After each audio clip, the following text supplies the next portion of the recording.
નમસ્કાર, મારું નામ પાર્થેશ દાફડા છે. હાલમાં જ લેવાયેલી યુપીએસસી સીએસસી 2024માં મેં ઇન્ટરવ્યુ સુધી પહોંચવામાં મને સફળતા મળેલી છે અને આજે ઉત્ક્રાંતિ એકેડમીના પ્લેટફોર્મ ઉપર હું આપ સૌનું સ્વાગત કરું છું. તો આજે આપણે હાલમાં જે એસટીઆઈ ની મેઇન્સ લેવાયેલી છે, સ્ટેટ ટેક્સ ઇન્સ્પેક્ટર એક્ઝામની મેઇન્સ, એની એક કેસ સ્ટડી સોલ્વ કરવાની છે જે આપણી સમક્ષ અહીંયા છે. આ જીએસ પેપર 2 માં પ્રશ્ન નંબર 7 તરીકે આ કેસ સ્ટડી જીપીએસસી દ્વારા પૂછવામાં આવેલી છે. આને જ આપણે આજે સોલ્વ કરવી છે, બરોબર? તો કેસ સ્ટડી શું કે છે? સૌથી પહેલા કેસ સ્ટડી સોલ્વ કરવા માટે આપણે કેસ સ્ટડીને 1 થી 2 વાર ધ્યાનપૂર્વક ચીવટ ભરીને એકે એક શબ્દ આપણા ધ્યાનમાં રહે એવી રીતે વાંચવી પડશે, બરોબર? સૌથી પહેલા એકેય શબ્દ ભૂલાવો ન જોઈએ. જે શબ્દ છે જે આપણને ઇમ્પોર્ટન્ટ લાગે છે એના નીચે આપણે અંડરલાઈન કરતા રહેવાનું છે. આ સૌથી મોસ્ટ ઇમ્પોર્ટન્ટ વસ્તુ છે કેસ સ્ટડીમાં. એકેય અગર ડાયમેન્શન આપણે ભૂલી જશું તો એ તકલીફ આપણને એન્ડમાં આપશે, આપણના માર્ક્સ એમાં કપાઈ જશે, બરોબર? તો જોઈએ જો કેવી કેસ સ્ટડી છે કે શ્રીમાન ક, આ એક વ્યક્તિ છે ક, ઉર્જાવાન, પરિશ્રમી અને બુદ્ધિશાળી એવા અનુસ્નાતક થયેલા યુવા છે. જો એને ક કીધું, વ્યક્તિ કીધું અને સાથે સાથે ક ની ક્વોલિટીઝ આપી કે ક કેવો વ્યક્તિ છે, તો કે ભાઈ ક ઉર્જાવાન છે, પરિશ્રમી છે અને બુદ્ધિશાળી છે. આ તમને એ વ્યક્તિના ટ્રેટ્સ કહે છે કે આ વ્યક્તિ કેવો છે. એટલે તમે બેઝિકલી શું કરો કે આ જે વ્યક્તિ છે ને એની જગ્યાએ પોતાની જાતને મૂકી દો. કોઈ બી કેસ સ્ટડી સોલ્વ કરવાની સૌથી સરળ રીત અને સમય, પરીક્ષામાં હંમેશા સમય ઓછો જ હશે, એટલે ઈ કેસ સ્ટડી સોલ્વ કરવા માટે સૌથી પહેલા આપણે પોતાની જાતને આ જે વ્યક્તિ છે ને એની જગ્યાએ મૂકી દેવાની છે. હવે માની લ્યો થોડી વાર માટે કે તમે જ કહો છો, તમે કેવા છો? ઉર્જાવાન, પરિશ્રમી અને બુદ્ધિશાળી છો, બરોબર? એવા અનુસ્નાતક થયેલા યુવા છો. યુનિવર્સિટી એથ્લેટિક્સ સ્પર્ધામાં ચેમ્પિયન રહી ચૂક્યા છો. વળી ડિબેટ અને સંગીત, નાટ્ય જેવી સાંસ્કૃતિક પ્રવૃત્તિઓમાં પણ રસ ધરાવો છો. મતલબ કે તમે ખાલી ભણવામાં જ હોશિયાર નથી, તમે કો કરિક્યુલર એક્ટિવિટીઝમાં બી એટલા જ પાવરધા છો. એટલે એ અલગથી એમણે એક અલગથી ક્વોલિટી આપી દીધી કે અચ્છા આ વ્યક્તિ, મતલબ એક સર્વાંગી રીતે જે વ્યક્તિ સારો છે, જેનું ચારિત્ર સારું છે એવું દર્શાવવા માંગે છે, બરોબર? તો આટલું થયું. પછી શું એને પૂછ્યું કે એક જાહેર સેવા માટેની સ્પર્ધાત્મક પરીક્ષા ઉત્તમ ગુણ સાથે પાસ કરીને કોઈ જાહેર સેવાની મોટી કચેરીમાં જોડાયા છે. હવે એક જે ક વ્યક્તિ છે જેમાં આપણે પોતાની જાતને હાલ મૂકવાની છે, એમણે જાહેર સેવાની એક પરીક્ષા પાસ કરી છે અને એમાં એ એક સારી એવી પોસ્ટ ઉપર કોઈ કચેરીમાં મુકાયા છે, બરોબર? થોડા સમય પછી તેમને ખ્યાલ આવે છે કે અહીં સાથીઓમાં પરસ્પર વિશ્વાસ ખૂટે છે. આ એક મોસ્ટ ઇમ્પોર્ટન્ટ વસ્તુ છે કે આપણે એની નીચે અંડરલાઈન કરી દઈશું કે વિશ્વાસ ખૂટે છે. પછી શું લીધું? કેટલાક લોકો જાતિ, સમુદાય અંગે ભેદભાવ અને પરસ્પર દ્વેષ ધરાવે છે. આ વસ્તુ અંડરલાઈન કરી દેવાની. આ મોસ્ટ ઇમ્પોર્ટન્ટ જે રિયલ કેસ સ્ટડી છે એ હવે ચાલુ થઈ છે. જે આપણી પાસે મૂંઝવણ જે એ લોકોએ આપી છે કેસ સ્ટડીના રૂપમાં, એ હવે ચાલુ થઈ છે. શું છે? તમે કચેરીમાં ગયા, કચેરીમાં શું છે કે ભાઈ પરસ્પર લોકોમાં વિશ્વાસ ખૂટે છે, જાતિ, સમુદાય અંગે ભેદભાવ ચાલી રહ્યા છે અને લોકો પરસ્પર દ્વેષ ધરાવે છે. હવે આનો જે આખું તમારું વર્ક કલ્ચર છે જે કચેરીનું, એની ઉપર ઇમ્પેક્ટ આવશે. એ ખરાબ રીતે એમને ઇમ્પેક્ટ કરશે. જે લોકોની કાર્યદક્ષતા હશે, એફિશિયન્સી હશે, એ ઘટશે અને જે જનરલ પબ્લિક છે, જે આ કચેરીમાંથી જેમને કામ કરાવવાનું છે, એમના નજરમાં બી જે રિસ્પેક્ટ છે, જે વિશ્વાસ છે સરકારને લઈને, કચેરીને લઈને, એ તૂટી જશે. એટલે આ પ્રશ્નો આપણને આપ્યા છે, બરોબર?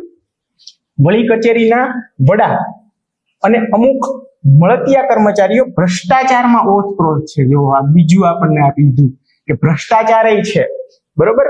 વિશ્વાસ ખૂટે છે, જાતિગત સમુદાય અંગે ભેદભાવ છે, લોકો પરસ્પર દ્વેષ ધરાવે છે અને કચેરીના વડા અને અમુક મળતિયા કર્મચારીઓ ભ્રષ્ટાચારમાં ઓતપ્રોત છે. જો હવે અહીંયા વડા કીધું ને એટલે આપણે તરત સમજવું પડે કે અચ્છા મારા ઉપર જે વડા છે, હું કહું છું સપોઝ કે મારા ઉપર જે વડા છે એમને એ ખુદ ભ્રષ્ટાચારમાં છે, તો અગર હું કોઈ કાર્યવાહી કરું તો એ તો મારા વડા છે, એમને જોબમાંથી કાઢી પણ શકે. તો આ એક ડર હંમેશા એક મગજમાં રહેશે, આને મગજમાં રાખજો, બરોબર? હવે આગળ વાંચીએ તો શ્રીમાન કને તેમના સમુદાયના લોકો બીજા લોકો અંગે કાન ભંભેરણી કરે છે, બરોબર? કાન ભંભેરણી કરે છે અને તેમના અમુક મિત્ર સાથે માત્ર તે અલગ સમુદાયના હોવાને કારણે સંબંધ કાપી નાખવા માટે દબાણ કરે છે. કચેરીના વડા પણ તેમને પ્રલોભન આપી પોતાની સાથે ભ્રષ્ટાચારમાં સામેલ કરવા પ્રયાસ કરે છે. જો હવે એ વડા ખાલી ખુદ જ ભ્રષ્ટાચારમાં નથી પડ્યા, પણ તેણે જે આ છે, જે ઉર્જાવાન, પરિશ્રમી, બુદ્ધિશાળી અને જેની પાસે અમુક નૈતિક મૂલ્યો છે, જેનું ચારિત્ર સારું છે, જે શિક્ષણમાં અને એક્સ્ટ્રા કરિક્યુલર એક્ટિવિટીઝમાં બી સારા રહે છે, એમને પણ ભ્રષ્ટાચાર કરવા પ્રેરે છે.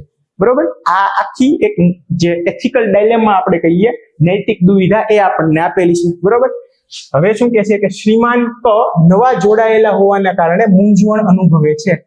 આ કેસ સ્ટડીનો મેઇન શબ્દ છે, મૂંઝવણ, નૈતિક મૂંઝવણ, એને જ આપણે કેસ સ્ટડી કહીએ. એક બાજુ તેમને લાગે છે કે એક રાષ્ટ્રભક્ત યુવા તરીકે, આ શબ્દ જો રાષ્ટ્રભક્ત, આની અંડરલાઈન તરત કરી દેવાની. બરોબર, આને આપણે આન્સરમાં યુઝ કરશું. તેમણે કશું કરવું જોઈએ, તો બીજી બાજુ એકલા પડી જવાનો તેમને બરાબર, બીજી બાજુ એકલા પડી જવાનો પરિસ્થિતિનો બરાબર અથવા કોઈના ષડયંત્રનો ભોગ બની નોકરી ગુમાવવાનો ડર પણ સતાવે છે. હવે જો અગર એ આની વિરુદ્ધ પગલા લે લીડર બનીને, તો શું થઈ શકે કે કોઈના ષડયંત્રનો એક ભોગ બની શકે, અથવા પોતાની જે નોકરી છે, જે એમણે મહેનત કરીને સારા ક્રમાંકે મેળવી છે, અહીંયા જો લખ્યું છે ને, સ્પર્ધાત્મક પરીક્ષામાં ઉત્તમ ગુણ સાથે પાસ કરીને, તો આ નોકરી એમની જઈ શકે છે. બરોબર, અને એકલા પડી શકે છે કે બધા લોકો એમની અગેન્સ્ટમાંથી જશે અગર એ ફરિયાદ કરશે કે કંઈ પણ પગલા લેશે તો. બરોબર, તો શ્રીમાન ક પરિસ્થિતિનો બરાબર અભ્યાસ કરે છે અને કશું કરવા કમર કસે છે. બરોબર, શ્રીમાન ક ના વ્યક્તિત્વ અને દર્શાવેલી પરિસ્થિતિને ધ્યાનમાં રાખી. જો એને કેવું કીધું કે વ્યક્તિત્વ, અહીંયા એને તમને વ્યક્તિત્વ બતાવ્યું કે ક જે વ્યક્તિ છે એનું વ્યક્તિત્વ કેવું છે. આટલા પેરેગ્રાફમાં એને તમને ક નું વ્યક્તિત્વ દર્શાવ્યું.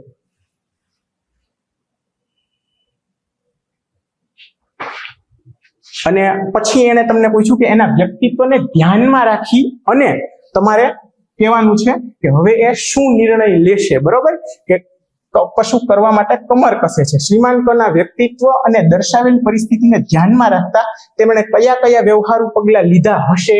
હવે એ પૂછે છે તમને કે એમણે શું શું પગલા લીધા હશે, એટલે તમારે પોતાની જાતને ક્યાં મૂકવાની છે? ક ની જગ્યા ઉપર. પોતે ક ની જગ્યા ઉપર રહ્યો, આ બધા ગુણો તમારામાં છે એવું માની લ્યો, આવી પરિસ્થિતિ તમે ફેસ કરો છો, તમારી સામે ઊભી થઈ છે આવી મુશ્કેલી, એ પોતે ફીલ કરો, અને પછી જુઓ કે એક ન્યાયપૂર્ણ વ્યક્તિ તરીકે, એક કર્તવ્યનિષ્ઠ વ્યક્તિ તરીકે, એક ઉર્જાવાન, પરિશ્રમી, બુદ્ધિશાળી અને જે પોતે બધી સાંસ્કૃતિક પ્રવૃત્તિઓમાં રસ ધરાવે છે અને જેને સારા ક્રમાંકે ઉત્તમ ગુણ સાથે પરીક્ષા પાસ કરી છે જાહેર સેવાની, એવા વ્યક્તિ તરીકે હવે તમારી પાસે શું શું ઓપ્શન છે અને જુદા જુદા સંજોગોમાં લીધેલ પગલાઓ અને તેના પરિણામોની ચર્ચા કરો. પગલાઓ શું શું લઈ શકે છે એ કહો, અને એની સાથે સાથે એના પરિણામો શું શું આવી શકે એ પણ જણાવો. આ આખો ક્વેશ્ચન છે આપણી પાસે. બરોબર, તો આ જે કેસ સ્ટડી આવી રીતે અત્યારે હું તમને એક્સપ્લેન કરું છું એટલે વાર લાગે, એક્ઝામમાં આપણી પાસે હંમેશા ટાઈમ ખૂટતો હશે, એટલે આપણે એકવાર ફટાફટ વાંચી અને જે કોઈ ઇમ્પોર્ટન્ટ શબ્દ છે એની નીચે અંડરલાઈન, જો આ કેવી રીતે આખી કેસ સ્ટડીમાં મેં જેટલા ઇમ્પોર્ટન્ટ શબ્દ છે એમને અંડરલાઈન કરેલા છે. બરોબર, આ રીતે તમે કરી નાખજો એટલે તમને એક અંદાજો લાગી જાય કે પૂછ્યું શું છે. બરોબર, હવે આપણે ધીમે ધીમે આન્સર ચાલુ કરીએ. અહીંયા એક કટ છે, અહીંયાથી પછી હવે આન્સર આવે ને ત્યાંથી લઈ લેજો. બરોબર,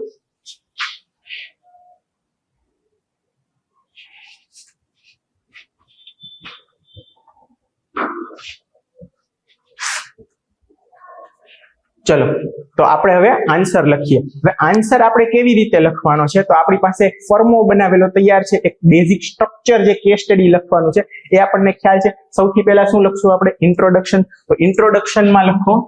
ઇન્ટ્રોડક્શનમાં આપણે બેઝિકલી કરવાનું શું છે? ઇન્ટ્રોડક્શન અથવા પ્રસ્તાવના. આમાં આપણે કરવાનું શું છે? તમારે તમારા જવાબની શરૂઆતમાં જ જે પેપર ચેક કરનાર છે, જે એક્ઝામિનર છે, એમને એ વસ્તુ બતાવવાની છે કે તમે સમજી ગયા છો કે એને પૂછ્યું શું છે.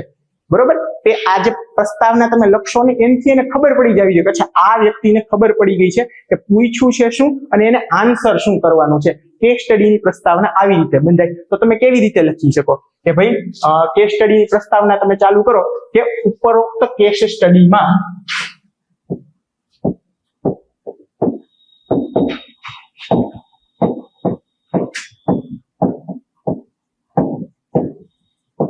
આમ કરી અને તમે ચાલુ કરો. હવે દરેક કેસ સ્ટડીમાં આટલું ઉપરોક્ત કેસ સ્ટડીમાં લખી અને જે કઈ સિચ્યુએશન આપી હોય, જે કોઈ પરિસ્થિતિ આપી હોય એને તમારે એક બ્રીફ ટૂંકમાં સમજાવી દેવાની.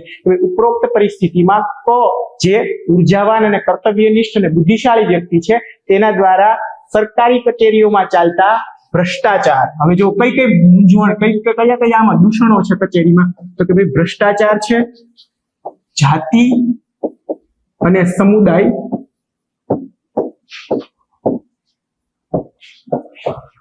ના ભેદભાવો છે અને પરસ્પરમાં વિશ્વાસ ખૂટે છે.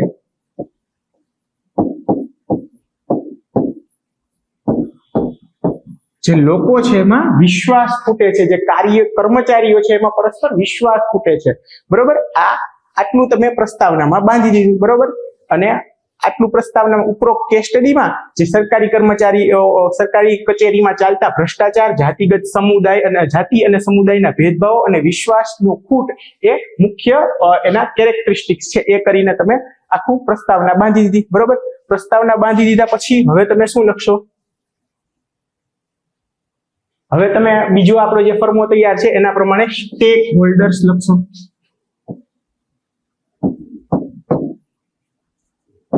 Stack holders. બરોબર, હવે સ્ટેક હોલ્ડર્સ હંમેશા ડાયરેક્ટ આમ લિસ્ટ કરવા કરતા તમે એક ડાયાગ્રામ બનાવી શકો આવી રીતે. બરોબર, આવી રીતે ડાયાગ્રામ બનાવી દો આ સ્ટેક હોલ્ડર. હવે સ્ટેક હોલ્ડરમાં સૌથી પહેલા તો કોણ છે, તો કે ભાઈ સ્ટેક હોલ્ડર નું ગુજરાતી થાય હિસ્સેદારો. કોણ કોણ હિસ્સેદારો છે? બરોબર, હિસ્સેદારો કોણ કોણ છે એ આપણે કહેવાનું. તો સૌથી પહેલા તો ભાઈ પોતે છે કે જે બુદ્ધિશાળી છે, નિષ્ઠાવાન છે, એની દરેક ક્વોલિટીઝ તમને આપેલી છે, એ કેવું એનું ચારિત્ર કેવું છે એ બાબતે. બરોબર, તો એક થઈ ગયું. બીજા જે સંસ્થાના વડા છે, સંસ્થા અથવા કચેરીના વડા, જે પોતે તો ભ્રષ્ટાચાર કરે છે પણ સાથે સાથે ને પણ ભ્રષ્ટાચાર કરવા પ્રેરે છે. બરોબર, પછી કોણ છે, તો કે ભાઈ જે જાતિગત અને સામુદાયિક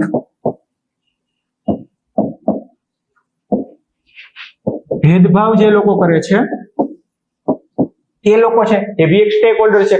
જે લોકો પોતાની પાસે જે પોતાનો પાવર છે એનો મિસયુઝ કરે છે, ભ્રષ્ટાચાર કરે છે પબ્લિક ઓફિસમાં, જે લોકોનું ભલું થવું જોઈએ એના લીધે નથી થતું, જાતિગતના ભેદભાવ કરે છે, જેમના લીધે જાતિગત અને સામુદાયિક ભેદભાવ કરે છે, જેના લીધે એમના પરસ્પરનો જે વિશ્વાસ છે, જે ટ્રસ્ટ હોવો જોઈએ લોકોમાં, એ ખૂટે છે. અને એક હજી સ્ટેક હોલ્ડર હંમેશા કોઈ પણ કેસ સ્ટડી હોય એમાં આ સ્ટેક હોલ્ડર તો આવશે જ. કોણ? સામાન્ય નાગરિકો.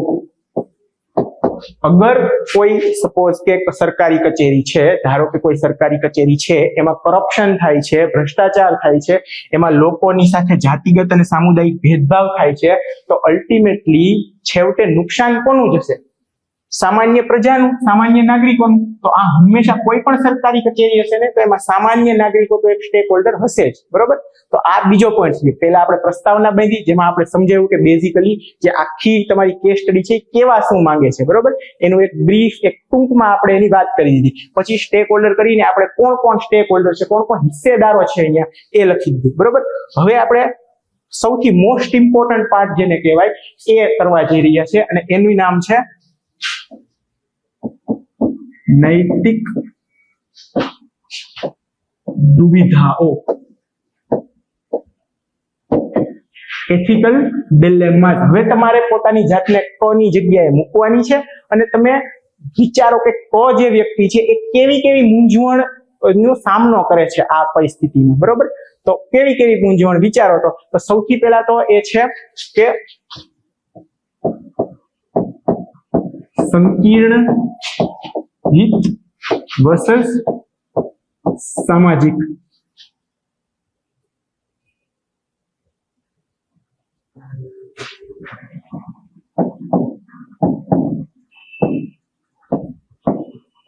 સંકીર્ણ હિત વર્સસ સામાજિક હિત. હવે જે છે, અગર એ વ્યક્તિ એના વડા જે છે સંસ્થા કચેરીના એનાથી પ્રેરાય અને અંદર ભ્રષ્ટાચાર કરવામાં માંડે તો એને પોતાનું સંકીર્ણ હિત જોવે છે. બરોબર, અગર એ આ પક્ષ લે તો બે પક્ષ છે, કાં તો એ સંકીર્ણ હિત પોતાનું જાળવી શકે, ભ્રષ્ટાચાર પોતે પણ કરે, પોતાને આર્થિક ફાયદો થાય. બરોબર, અને એની સામે કોઈ ષડયંત્ર પણ ન કરે અને એને નોકરી ગુમાવવાનો ભય પણ ના રહે, બરોબર. અને અથવા તો એ સામાજિક હિત જોવે કે ભાઈ હું અગર ભ્રષ્ટાચાર કરું છું, જો હું ભ્રષ્ટાચાર કરું છું કચેરીમાં, તો એનો અલ્ટિમેટલી લોસ, એનો જે ગેરફાયદો છે અલ્ટિમેટલી તો દેશને થવાનો છે ને, સમાજને થવાનો છે. તો આ એક બે જે વિરોધાભાસી હિતો છે, હિતોના ટકરાવની બાબત છે, બરોબર. આ એક લખ્યું. આવા તમે જેટલા નૈતિક દુવિધાઓ ગોતી શકશો ને ફકરામાંથી, એટલા તમને વધારે માર્ક મળશે. અને એને આવી રીતે જ હંમેશા લખવાની, વર્સસ કરીને કે ભાઈ આ વિરુદ્ધ આ સંકીર્ણ હિત મેળવી શકે કે પછી સામાજિક હિત મેળવી શકે, બરોબર. તો આવી રીતે આ એક દુવિધા થઈ. બીજી દુવિધા કઈ થઈ? બીજી દુવિધા થઈ સામાજિક સમાનતા વર્સસ જાતિ અને ધર્મના ભેદભાવ, બરાબર. આપણા બંધારણ પ્રમાણે આપણા જેટલા કાયદાઓ છે એ પ્રમાણે આપણે બધા કાયદાની દ્રષ્ટિએ સમાન છીએ, સામાજિક સમાનતા. અને એની સામે વિરોધાભાસ શું છે કે જે લોકો છે, જે કર્મચારીઓ છે કચેરીમાં, એ જાતિ અને ધર્મના ભેદભાવ કરે છે. તો આ એક પાછું અગેન એકબીજા સાથે વિરોધાભાસમાં છે. આ બે હિતોનો ટકરાવ થઈ રહ્યો છે. અગેન ત્રીજી વસ્તુ લખો. ત્રીજી વસ્તુ દુવિધા શું છે? નિડરતા વર્સસ ડર. હવે અગર જે ક વ્યક્તિ છે એ નિડર બનીને આ જેટલું ભ્રષ્ટાચાર ને જે જાતિ જ્ઞાતિના ભેદભાવ છે એનો પર્દાફાશ કરે, અગર એમના વિરુદ્ધ ફરિયાદ નોંધાવે, એમના વિરુદ્ધ કાર્યવાહી કરાવે, તો એને ડર છે કે લોકો એની વિરુદ્ધ ષડયંત્ર કરી શકે, એની નોકરી જતી રહી શકે, કારણ કે સંસ્થાના વડા ખુદ ભ્રષ્ટાચારી છે અને એ જે છે એના હાથમાં જ આખી એની નોકરી છે, બરોબર. વડાના હાથમાં જ, એનું પ્રમોશન એમના હાથમાં છે, એ એમને પ્રમોશન અટકાવી શકે, એમના વિરુદ્ધ કોઈ ષડયંત્ર કરી શકે, એમને ખોટા કેસમાં ફસાવી શકે. તો એ એક ડર છે એમને. અને એના વર્સેસમાં શું છે કે પોતાની જે ક્વોલિટી છે, પોતે એક સત્યવાન નિષ્ઠાવાન વ્યક્તિ છે, તો એ નિડરતા બતાવીને જે ખોટું થઈ રહ્યું છે સમાજમાં, એક સમાજ જાહેર કચેરીમાં, એની વિરુદ્ધ એમને નિડરતાપૂર્વક કાર્ય કરવાનું છે. આ એમની એક નૈતિક મૂલ્ય છે કે નિડરતા, તો એની સામે ડર, બરોબર. આ અગેન એક વિરોધાભાસ થઈ ગયો. આવી રીતે જ લખવાનું છે આપણે નૈતિક દુવિધામાં વર્સસ કરીને, બરોબર. હવે એક બીજું લખો. હજી એક શું આવશે કે સબળ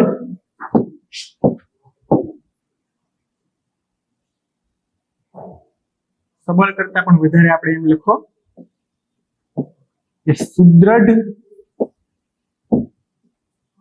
વર્ક કલ્ચર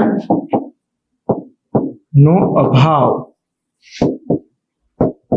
હવે કોઈ પણ કચેરી છે, ચાહે સરકારી હોય કે ચાહે પ્રાઇવેટ હોય, ખાનગી હોય, એમાં અગર લોકો જે કામ કરનારા કર્મચારીઓ છે એમની વચ્ચે પરસ્પર અગર વિશ્વાસ નહીં હોય તો શું થશે? અલ્ટિમેટલી છેવટે જે તમારી કચેરી છે એની કાર્યદક્ષતા ઘટશે, લોકોમાં એકબીજા વચ્ચે અવિશ્વાસ જન્મશે, લોકો એકબીજા ઉપર વિશ્વાસ નહીં કરે, તો એના લીધે જે આખું વર્ક કલ્ચર છે તમારું એ ઇરોડ થશે. વર્ક કલ્ચર તમારું ટોક્સિક વર્ક કલ્ચર જેને આપણે કહીએ ને, એ ટાઈપનું વર્ક કલ્ચર બનશે. લોકો પોતે કઈ કામ નહીં કરવા ઈચ્છે, કારણ કે વર્ક કલ્ચર જ ખરાબ છે. વર્ક કલ્ચરનું સૌથી મોટું કામ એ છે કે એ લોકોને મોટિવેટ કરે. પણ અગર બધા લોકો જો આ રીતે ભ્રષ્ટાચાર અને જાતિ જ્ઞાતિના ભેદભાવમાં પડી જશે તો વર્ક કલ્ચર કેવું થઈ જશે? સુદ્રઢ નહીં રહે, એક ટોક્સિક વર્ક કલ્ચર બની જશે. એટલે અહીંયા એક બીજી નૈતિક દુવિધા શું છે કે સુદ્રઢ વર્ક કલ્ચરનો અભાવ. આ 4 નૈતિક દુવિધા લીધી. હજી વિચારો તો હજી બીજી કેવી કેવી નૈતિક દુવિધા થઈ શકે? 2-5 મિનિટ પોઝ કરીને તમે ખુદ પણ વિચારી શકો કે તમે પોતાની જાતને કની જગ્યાએ મૂકો અને જુઓ કે કેવી રીતે કને પ્રોબ્લેમ્સ આવે છે, કેવી રીતે દુવિધા ફેસ કરે છે. હજી એક દુવિધા તમે જો તો એ શું છે? સામાજિક સંબંધ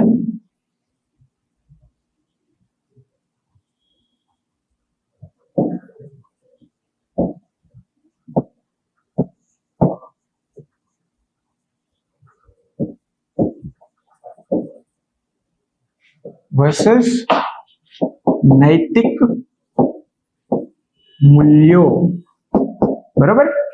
એ વ્યક્તિ છે જે એને એના સંબંધો છે, જ્યાં આપણે કચેરીમાં કામ કરતા હોઈએ, કાર્ય કરતા હોઈએ, ત્યાં આપણા સંબંધો હોય અમુક, તો એના પણ અમુક સંબંધો છે, સામાજિક સંબંધો છે, જેને એને સાચવવાના હોય, નોર્મલ વાત છે. પણ અગર એ લોકો કરપ્શન કરે છે, જાતિ જ્ઞાતિના ભેદભાવો કરે છે, તો એમના વિરુદ્ધ પોતાના નૈતિક મૂલ્ય ઉપર, પોતાના જે સત્યવાન અને નિષ્ઠાવાન વ્યક્તિ પોતે છે એ પોતે નૈતિક મૂલ્ય ઉપર અગર એને ઊભું રહેવું હોય તો આમનો વિરોધ કરવો પડે, આમનો વિરોધ કરવો પડે. અને સામાજિક સંબંધો જે એમની સાથે છે એ બગડી શકે એના લીધે. સમજો છો આ વાત?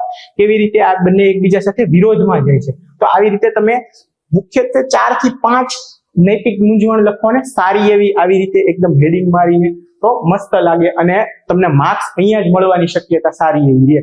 બરોબર? તો આ 3 પોઈન્ટ આપણે પૂરા કર્યા. પહેલા આપણે લખ્યું શું? પ્રસ્તાવના, ઇન્ટ્રોડક્શન. પછી લખ્યું આપણે સ્ટેક હોલ્ડર્સ. હવે લખ્યું આપણે નૈતિક દુવિધાઓ. હવે આગળ વધીએ. અહીંયા એક કટ છે પાછો.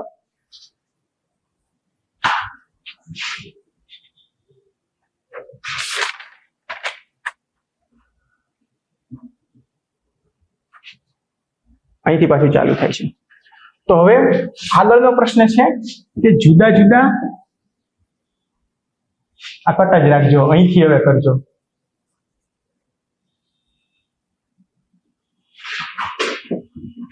અહીંથી ચાલુ. જુદા જુદા વિકલ્પો. બરોબર? ક પાસે કેવા કેવા વિકલ્પો છે? ક્વેશ્ચન આપણને પૂછે છે ને કે એની પાસે કયા કેવા કેવા પગલાઓ લઈ શકે, એની પાસે શું શું વિકલ્પો છે અને એના શું શું પરિણામ આવી શકે છે. બરોબર? એ ક્વેશ્ચન આપણને પૂછે છે. તો હવે શું શું વિકલ્પો છે ક પાસે? તમે વિચારો, તમારી જાતને ક ની જગ્યાએ મૂકો. તમે શું કરશો? સૌથી પહેલા એક પહેલો વિકલ્પ તો એ છે કે તમે જે ખોટું કરે છે, જે ભ્રષ્ટાચાર કરે છે, જે જાતિ અને સમુદાયના ભેદભાવ કરે છે, તેના વિરુદ્ધ ફરિયાદ કરો.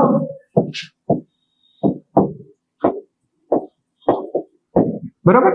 આ પહેલો વિકલ્પ છે કે એના વિરુદ્ધ ફરિયાદ કરો, એના વિરુદ્ધ કાર્યવાહી કરો. બીજો વિકલ્પ શું છે? બીજો વિકલ્પ એમ છે કે તમે કાંઈ ન કરો. તમે જે થાય છે એના મૂક દર્શક બની રહો અને ભ્રષ્ટાચારમાં જોડાઈ જાઓ.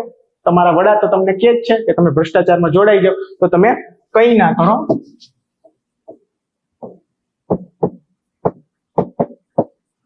અને તમામ દૂષણો ના ભાગ બનો.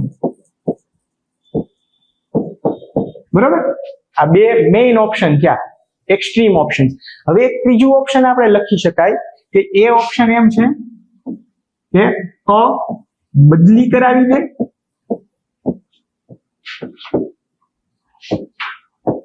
અથવા તો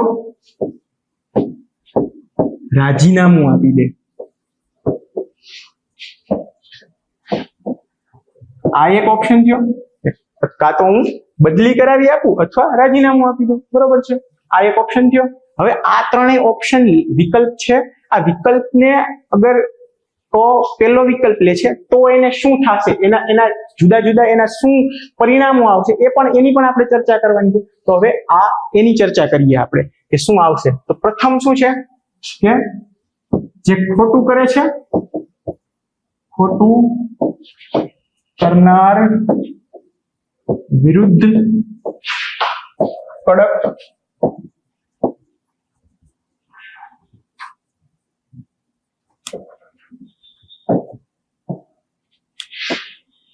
પગલા લે. બરોબર? તો વ્યક્તિ જે છે એ ખોટું કરનાર વિરુદ્ધ કડક પગલા લે. તો હવે આમાં શું શું પરિણામ આવી શકે? હવે હંમેશા પરિણામ પૂછ્યું હોય ને તો આપણે એને બે વિભાગમાં ડિવાઈડ કરશું કે સારા પરિણામ, સકારાત્મક પરિણામ શું આવી શકે અને નકારાત્મક પરિણામ શું આવી શકે.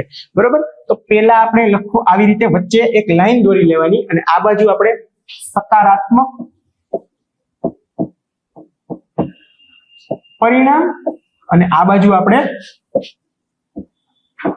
નકારાત્મક પરિણામ ની ચર્ચા કરવાની છે.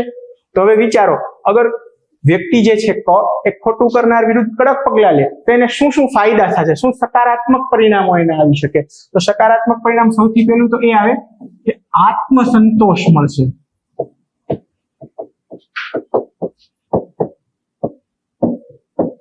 સૌથી પહેલો તો એ જ થશે કે મેં કાંઈક સારું કર્યું, મેં કોઈને ખોટું કરતા રોક્યા, મેં મારી જે ફરજ હતી બજાવી, એનો આત્મસંતોષ મને મળશે. બરોબર, સૌથી પહેલા આ વાત થઈ. પછી શું થશે કે જે જાતિ જ્ઞાતિના ભેદભાવો, જાતિ અને સમુદાયના ભેદભાવો,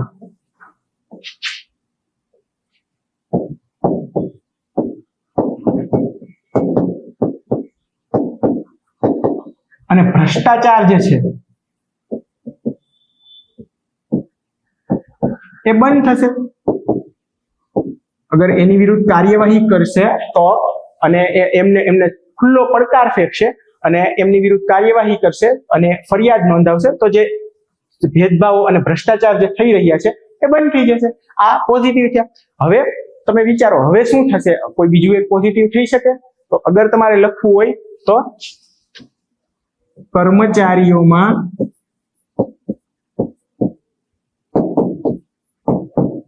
વિશ્વાસ વધશે.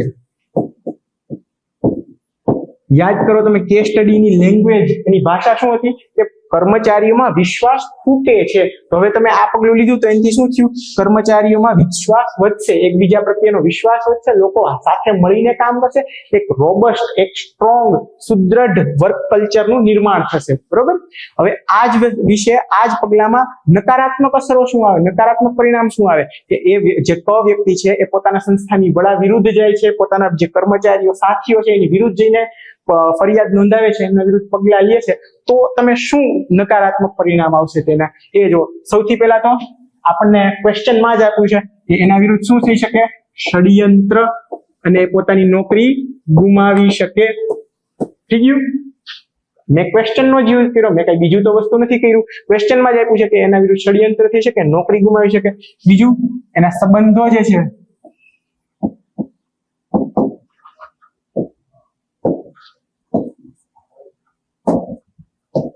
એ સંબંધો ઉપર ખરાબ અસર પડશે.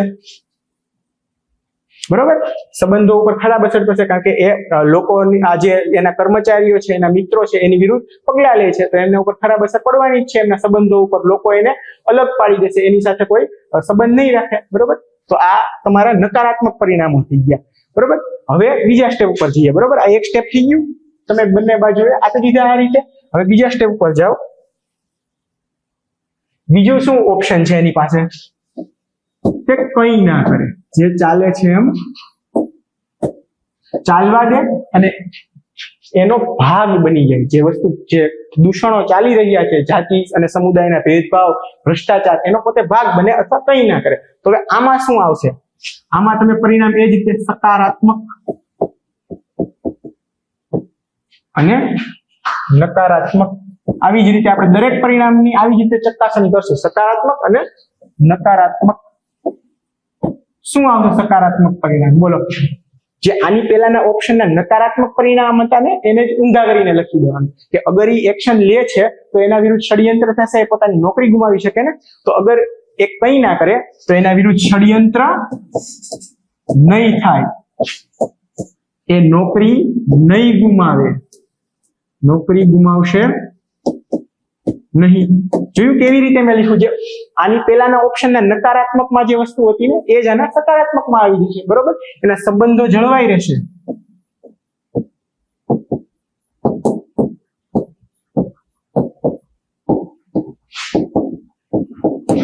જે આની પહેલાના નકારાત્મક હતા એ જ આના સકારાત્મક થઈ ગયા. અચ્છા, હવે અગર એ કંઈ ના કરે તો એના નકારાત્મક, એના નકારાત્મક પાસા છે. એ શું હશે? જે આની પહેલાનું સકારાત્મક હતું એને ઊંધું કરીને પાછું લખી દો કે ભાઈ જે જાતિ અને સમુદાયના ભેદભાવ છે એ ચાલુ રહેશે, ભ્રષ્ટાચાર ચાલુ રહેશે, દેશને નુકસાન થશે ભ્રષ્ટાચારથી,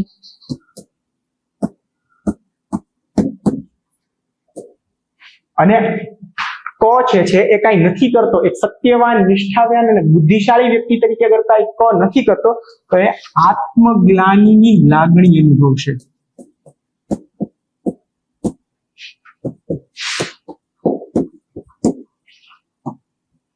મેં કઈક ખોટું કર્યું છે આત્મગ્લાનિની લાગણી અનુભવશે. મેં કઈક ખોટું કર્યું છે, તો પોતે કઈક ખોટું કર્યું છે એ ટાઈપની એને લાગણી અનુભવાશે, બરોબર, જે એના માટે એક ડિપ્રેશન, એન્ઝાયટી ટાઈપ કામ કરશે. તો આ કંઈ ના કરે તો શું થશે એની વાત થઈ ગઈ, બરોબર. હવે આપણે ત્રીજા ઓપ્શન ઉપર જઈએ. ત્રીજો ઓપ્શન શું છે? ત્રીજો ઓપ્શન છે કે બદલી કરાવે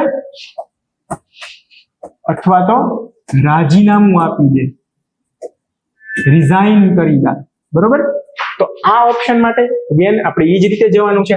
હવે તમે એક્ઝામ ટાઈમમાં તમારી પાસે સકારાત્મક, નકારાત્મક આટલું બધું લાંબુ લખવાનો ટાઈમ ના હોય, એટલે તમે આવી રીતે કરો, પોઝિટિવ, નેગેટિવ, બરોબર. અચ્છા, હવે કઈ નથી કરતો, બદલી કરાવી દે છે, રાજીનામું આપી દે, તો એને શું ફાયદા થશે, શું એના સકારાત્મક પરિણામ હશે? એક કે પોતે કઈ ખોટું નથી કર્યું, પોતે કઈ ખોટું નથી કર્યું, એટલો એને સંતોષ થશે કે ભલે લોકો બીજા ખોટું કરતા હતા પણ હું એનો ભાગરૂપ નથી બન્યો, હું એનાથી અલગ રહ્યો છું, બરોબર. એટલે કઈ ખોટું નથી કર્યું, એની એને સારી ભાવના રહેશે, બરોબર. બીજી વસ્તુ કે આત્મગ્લાની ની ભાવના જે હતી એ નહીં આવે, બરોબર.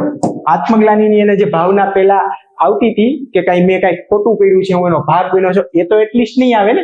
ભલે એને સારું નથી કર્યું પણ કઈ ખરાબ નથી કર્યું, એ તો સિમ્પલી બદલી કરાવીને, રિઝાઇન કરાવીને, જે ટોક્સિક વર્ક કલ્ચર હતું, જે કર્મચારીઓ જે ખોટું કરી રહ્યા હતા એમથી દૂર થઈ ગયો એમનાથી. તો આ એના પોઝિટિવ થઈ ગયા. હવે એના જ નેગેટિવ જો, નેગેટિવ કેવી રીતે આપણે લખશું? હવે વ્યક્તિ છે એ આવ્યો છે સમાજને સુધારવા માટે ને. તમે અગર કાલે સવારે તમે પોતે કોઈ અધિકારી બનો છો તો તમારું સૌથી મોટો ઉદ્દેશ્ય શું છે? કે સમાજને બદલવાનો, સમાજને ચોખ્ખો કરવાનો, સમાજમાંથી જે દૂષણો છે એને સાફ કરવાનો. તો એ તો એને કર્યું નહીં ને, જે એનું મુખ્ય ઉદ્દેશ્ય છે એ જે નથી કરતો, તો એના લીધે શું થશે? એ પોતાના જ મનમાં નાનપ અનુભવશે.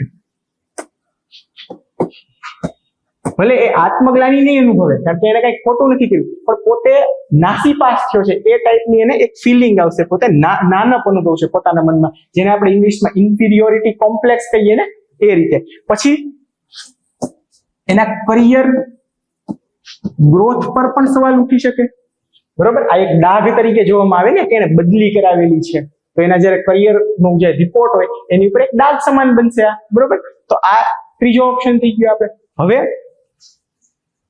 આપણને આમાં ચર્ચા કરવાની કીધી છે, અને અગર પણ હવે આપણે એક સ્ટેપ આગળ જઈએ, બરોબર. કારણ કે આપણે એક સારી કેસ સ્ટડી શીખવા અહીંયા મળીએ છીએ. આપણો ઉદ્દેશ્ય એ નથી કે આપણે જે કેસ સ્ટડી પૂછાણી છે એને સોલ્યુશન આપીએ, પણ આપણો ઉદ્દેશ્ય એ છે કે ભવિષ્યમાં અગર કોઈ કેસ સ્ટડી પૂછાય જેમાં કોઈ નવા પ્રશ્ન પૂછાયેલા હોય તો એને કેવી રીતે ઉકેલવા એ માટે આપણે અહીંયા મળ્યા છીએ, બરોબર. તો હવે એક નવો પોઈન્ટ એ તમે ઉમેરી શકો અથવા પ્રશ્ન પૂછ્યો કે જો તમે કોની જગ્યાએ હો, જો તમે કોની જગ્યાએ હો તો તમે શું કરશો?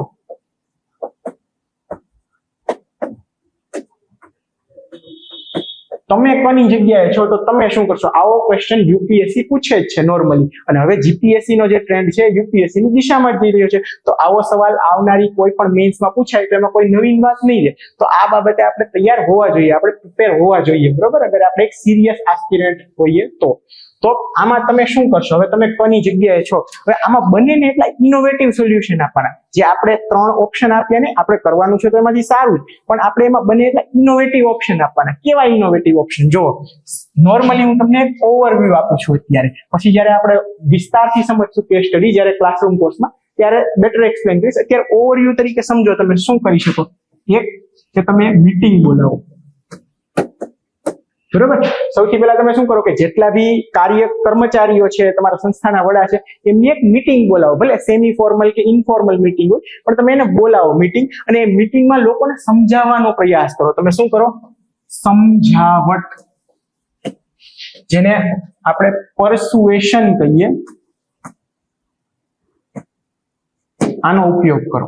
તમે લોકોને સમજાવો કે કેવી રીતે જે ભ્રષ્ટાચાર છે, જે જાતિ અને સમુદાયના ભેદભાવો છે, એ અલ્ટિમેટલી એમને ખુદને જ નુકસાન કરશે, કારણ કે એમનો વિશ્વાસ તૂટે છે. કાલ સવારે અગર એ પકડાશે ભ્રષ્ટાચારમાં તો એમનું આખું કરિયર બરબાદ થઈ શકે. લોકોને કેવી રીતે એમના ભ્રષ્ટાચારના લીધે મુશ્કેલીઓ પડે છે, જે લોકોનો એમના ઉપર વિશ્વાસ છે એ કેવી રીતે તૂટી શકે છે, આ બધા જે પરિણામો આવી શકે એની ચર્ચા કરો એમની સાથે અને એમને સમજાવો કે કેવા કેવા નેગેટિવ નકારાત્મક પરિણામો આનાથી આવી શકે આવું ખોટું કાર્ય કરવાથી. બરોબર, આવા દૂષણોને અગર આપણે આપણી સામાજિક સંસ્થાઓમાં કે ગવર્મેન્ટ ઓર્ગેનાઇઝેશન, સરકારી સંસ્થાઓમાં આવવા દઈએ તો એની લાંબા ગાળે આપણને કેટલો ખરાબ પ્રભાવ પડે આપણી સમાજ ઉપર, આપણી ઉપર, આપણા પરિવાર ઉપર, એના વિશે સમજાવો. બરોબર, પરસુએશન આ શબ્દ ઇમ્પોર્ટન્ટ છે, સમજાવટ, કારણ કે આ શબ્દ મેન્શન છે સિલેબસમાં, એટલે આપણે સિલેબસમાંથી જ ઉપાડવાનું છે જે છે. બરોબર, પછી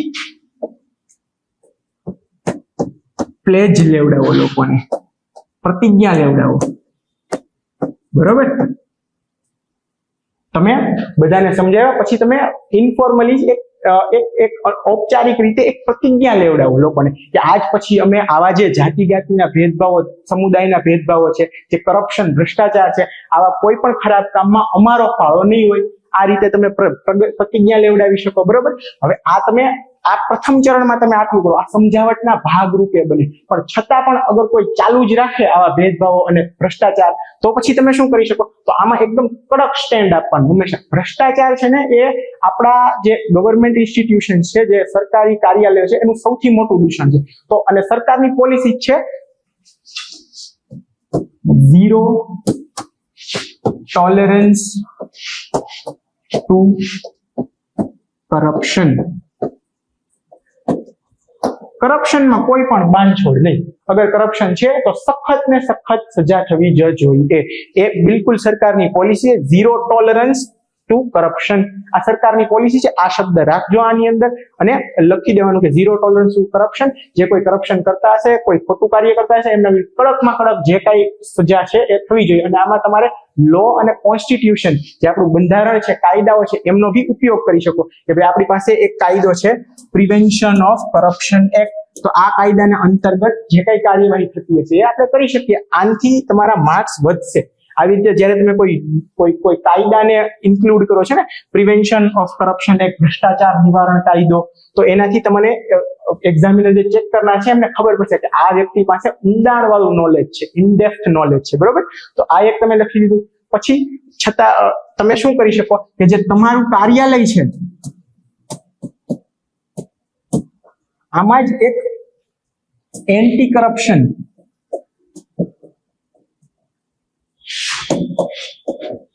ડિપાર્ટમેન્ટ ની સ્થાપના કરી શકો. ઇન્ફોર્મલી, ઔપચારિક રીતે.